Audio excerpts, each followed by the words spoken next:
کربلا امام حسین کے سر کا معجزہ۔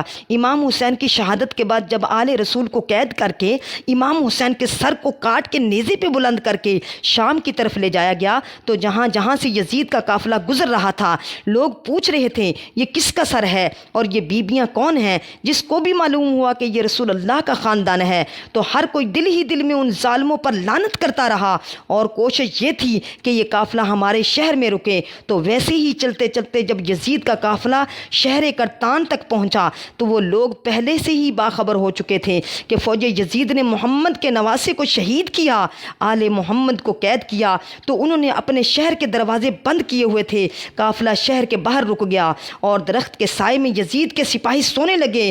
جب رات ہونے لگی تو راہب قریب آتا ہے اور دیکھا کہ ایک نورانی سر ہے جس سر پر آسمان سے فرشتے آ کر سلام کر رہے ہیں اور وہ سر قرآن کی تلاوت کر رہا ہے۔ جیسے ہی واپس اپنے گھر گیا پوری رات سوچنے لگا یہ کس مقدس ہستی کا سر ہے۔ بس فوراً صبح آ کے سپاہیوں سے پوچھنے لگا کہ یہ کس ہستی کا سر ہے۔ فوجی یزید نے کہا یہ حسین ابن علی کا سر ہے۔ تو اس نے پوچھا کون حسین؟ اتنے میں شمر کہنے لگا حسین فاطمہ کا بیٹا، محمد کا نواسا۔ وہ چیخ کے زمین پہ بیٹھ گیا اور کہنے لگا کتنے بدبخت ہو، اپنے رسول کے نواسے کو ہی قتل کر دیا، اپنے رسول کے نواسے کو ہی شہید کر دیا، اور یہ عورتیں کون ہیں؟ شمر کہنے لگا یہ رسول اللہ کی نواسیاں اور بیٹیاں ہیں۔ وہ رو رو کے کہنے لگا اے شمر مجھے اس مقدس سر کو ایک رات کے لیے دے دو۔ شمر کہنے لگا یہ قافلہ شام جا کے رکے گا کیونکہ ہمیں یزید سے بہت بڑا انعام ملنا ہے۔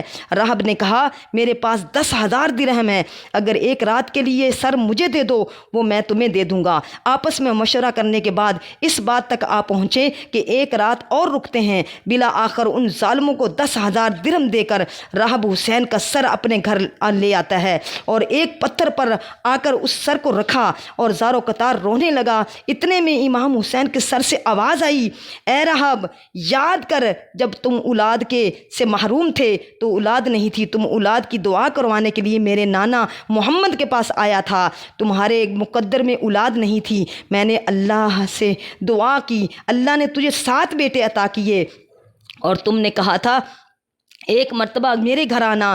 اے راہب آج میں حسین تیرے گھر آ ہی گیا۔ بس جیسے ہی امام حسین کے سر سے یہ آواز آئی، یہ آواز سنی، راہب زارو قطار زور زور سے رونے لگا اور کہنے لگا میرے آقا حسین مجھے معاف کیجئے، اگر مجھے معلوم ہوتا تو میں بھی آپ کے قدموں پہ قربان ہوتا۔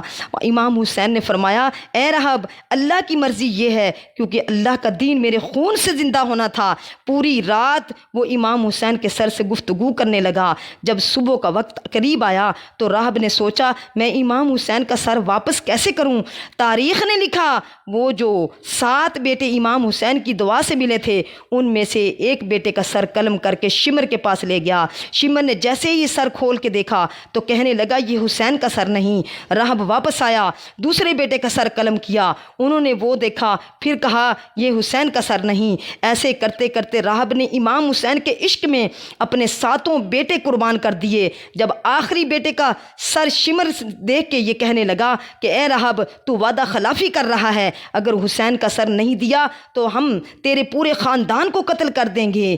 بس جیسے ہی واپس اپنے گھر پہنچا تو امام حسین کے سر سے آواز آنے لگی اے راہب اپنے 7 بیٹوں، اپنے سارے بیٹوں کے سر ان کے جسم کے ساتھ رکھو، اللہ کے کرم سے تمہارے سارے بیٹے زندہ ہو جائیں گے، تمہارے سارے بیٹے زندہ ہو جائیں گے، اور میرے سر کو اٹھاؤ اور فوج یزید کے حوالے کر دو کیونکہ یہ اللہ کی مرضی ہے، ہمیں شام تک پہنچنا ہے اور ہر گلی ہر ایک بازار سے گزر کے قرآن سنانا ہے، میری بہن زینب کو خطبے دینے ہیں، ایک بازار سے گزرتے ہوئے اسلام کی تبلیغ کرنی ہے۔ تو بس راہب نے اپنے تمام بیٹوں کے سر ان کے جسم میں پر رکھے اور اللہ کے کرم سے وہ سارے کے سارے بیٹے زندہ ہو گئے۔